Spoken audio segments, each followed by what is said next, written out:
Recent drone footage shared by Texas DPS showing the alleged gunman that fired at Border Patrol agents early this week. This just the latest example of what's happening along the border, and that is where we start tonight. And good evening. Thanks for joining us. I'm Mandy Noel. I'm Jonathan Martinez. That gunfire along the border coming just one day before Governor Greg Abbott announced a big change. Governor Abbott says the Texas DPS will deploy tactical strike teams to assist Homeland Security with arrests. News 4 San Antonio's Stephanie Esquivel talked to a law enforcement group about the recent border shooting and the governor's new directive. And obviously it puts a dent in the drug trade and the human trafficking trade. And so that's where we get some pushback from these cartel-related organizations. And so they'll try and shoot at us, get us out of the area, try and scare us away. Governor Greg Abbott ain't making as much money as they used to. Since January 20th, the cartel has lost millions and millions of dollars. And the more days that this is happening, the more and more money they gonna lose. And I am excited to see this. I really am. I've been waiting for this for a long time.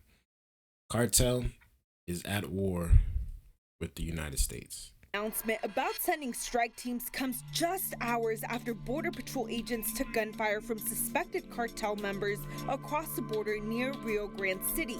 Vice President of the National Border Patrol Council, Chris Cabrera, says often when there is a crackdown on border security, organizations smuggling people or drugs across the border will be more aggressive.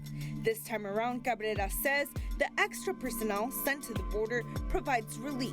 The good thing is now we have more DPS out there helping us out. We have National Guard out there helping us out. We have a bigger presence with air support and drones and stuff like that. So Jesse F. Fuentes, owner of Epi's Canoe and Kayak on the Rio Grande and Eagle Pass, says he had to stop operating when the National Guard arrived at Shelby Park last year.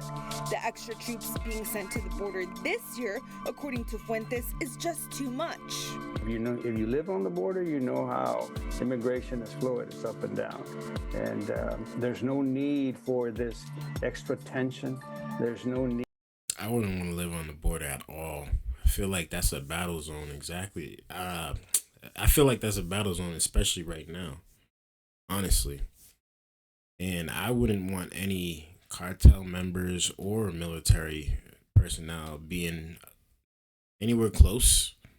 You know what I'm saying? I'd rather have peace. I'd rather have suburbs, I'd rather have a little bit of quietness, nothing fancy, nothing crazy, just nice and calm. That's my type of environment that I would like to live in. So kudos to y'all and shout outs to you for putting yourself in this position. I hope that it works out for you. I really do. Need for stoking the flame. Aside from restricting He's Eagle probably Pass met with the residents cartel from before accessing the because Rio Grande, they probably all Fuentes up in his says house they're already. also harming the ecosystem. Situation. I really don't like what's developing on the border. I didn't like it when they tore up the river, and they continue to tear it up. As far as safety concerns, Cabrera says so far there aren't any because there's force in numbers, and this is what they train for. But with having so many people out there, obviously backup is close by, and the bad guys see that there are more people out there to help us out. So hopefully they're less likely to try something. Stephanie Esquivel, News 4. They're not going to be able to withstand the U.S. military. I know the cartel is powerful. I know that they got a lot going on in Mexico. They're very, very powerful in Mexico. But when it comes to military and when it comes to weapons, I believe that the United States, clear as day, has the best weapons, and we have the best military. Now, here's the sad part about it.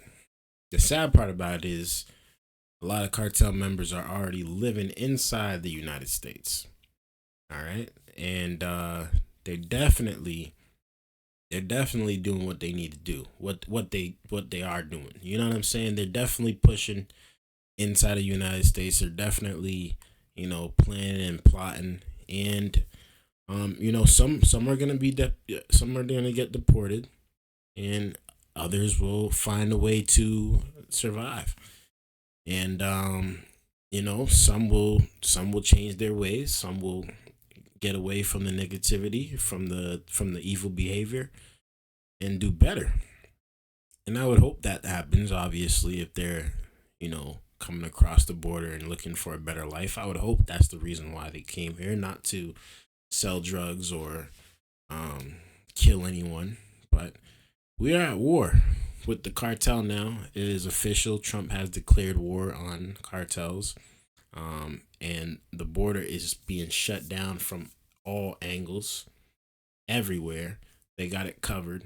The military is there, and nobody's getting through. Nobody's getting through. There was shots at the border this week. It seems like nobody got hurt, which is a good thing. And we're expecting probably to see a little bit more of that, especially now that the cartel can no longer get their stuff in through the borders. So we'll see. We'll see what happens here. Let me know what you guys think about this down in the comments below. I'd really like to know y'all thoughts. Thank you guys for tuning in. I really do appreciate y'all viewership. Smash that like button for your boy, and hit that subscribe button too if you're new. Until next time, man, it's your boy Dgotsauce. Peace.